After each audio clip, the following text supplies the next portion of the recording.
Police kill six alleged gunmen in Western Jamaica. JTA wants retired teachers back in the classroom, while a woman shot to death, her child injured. This is Undiluted News. Mikey Bones reporting.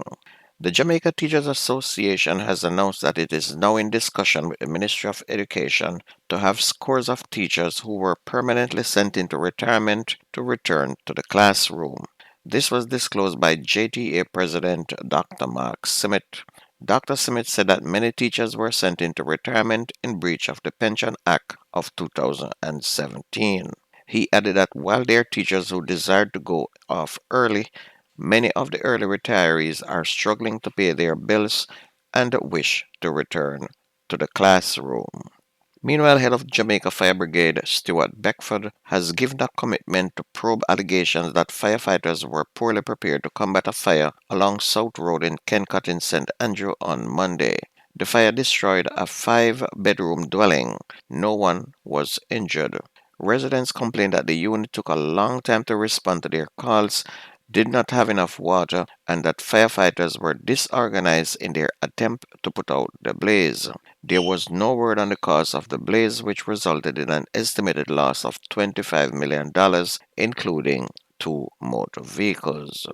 National Security Minister Dr. Harris Chang is praising a 60% decline in murders in St. James to an effective crime fighting strategy instituted by the government. Dr. Chang said the government has invested roughly $1 billion annually to ensure increased police presence in crime hotspots such as Norwood and Mount Salem. He said Norwood did not record a single murder in 2024.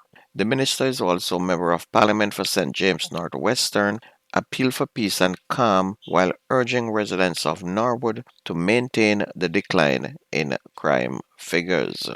The St. Catherine South Police have launched a search for a group of armed men who carried out a deadly attack in Old Harbour, leaving a woman dead and her 3-year-old child wounded. She has been identified as 20-year-old Dajame Wright of Marley Mount. The police said about 4:40 a.m. in the early morning, Wright was at home with her son when persons posing as police personnel entered the yard and shouted police. Wright reportedly opened the door and was shot multiple times. The child received gunshot wounds to his left leg. They were taken to hospital where Miss Wright was pronounced dead and the child treated. The St. Catherine South Police said no motive has yet been established for that attack. Meanwhile, three suspects reportedly linked to Friday's mass shooting in Montego Bay in St. James were fatally shot and killed during a police operation yesterday afternoon. This was confirmed by Senior Superintendent Carlos Russell, acting commanding officer for St. James. He said that the deadly confrontation took place in West Village. Two firearms were reportedly seized from the gunmen.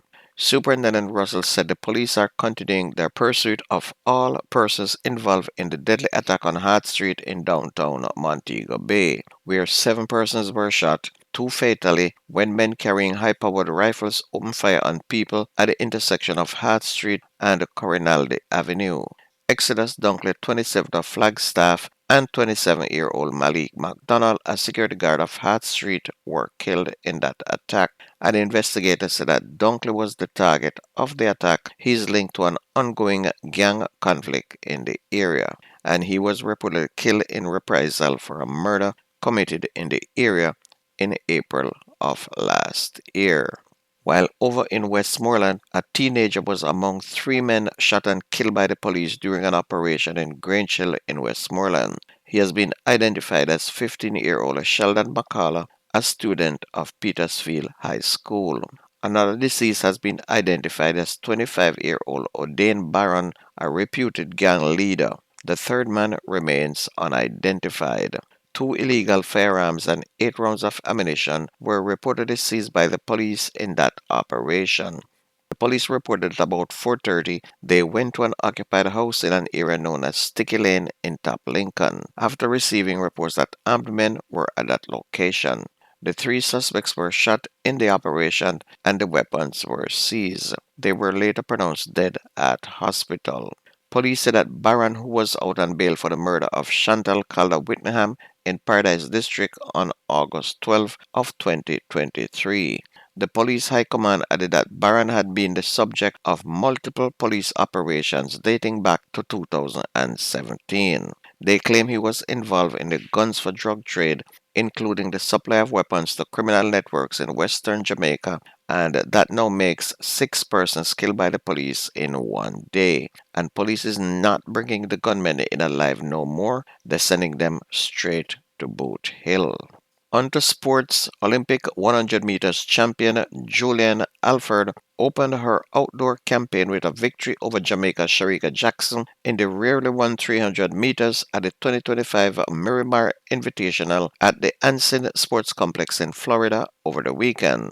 Alfred from St. Lucia surged past Jackson in the final stages to win in a national record time of 36.05 seconds. Sharika Jackson, the two-time world 200 meters champion, finished 0.08 seconds behind in 36.13, while Jessica Jabai of Ivory Coast placed third in 36.24. And the event marked a key matchup between the two of the Caribbean's top sprinters. In the men's 100 meters, Jamaican Rohan Watson edged out compatriot and former world champion Johan Blake. Watson clocked a win-assisted 9.99 seconds, while Blake finished in 10.06 seconds. The Dominican Republic Alex Ogando was third in 10.14. In football last night, Annette Gardens and Tivoli Gardens played to a nil-all draw, while Racing beat Chapelton 3-0, and on Sunday, Montego Bay beat Dunbeholden 4-0. Cavaliers were 3-1 winners over Vere United. Portmore edged Humble Lions 1-0, while Mount Pleasant beat Harborview 3-0, and Waterhouse was 1-0 winners over Molynes United. And that's news and sports on your favorite radio. My name is Mikey Bones. Have a wonderful day. I gone.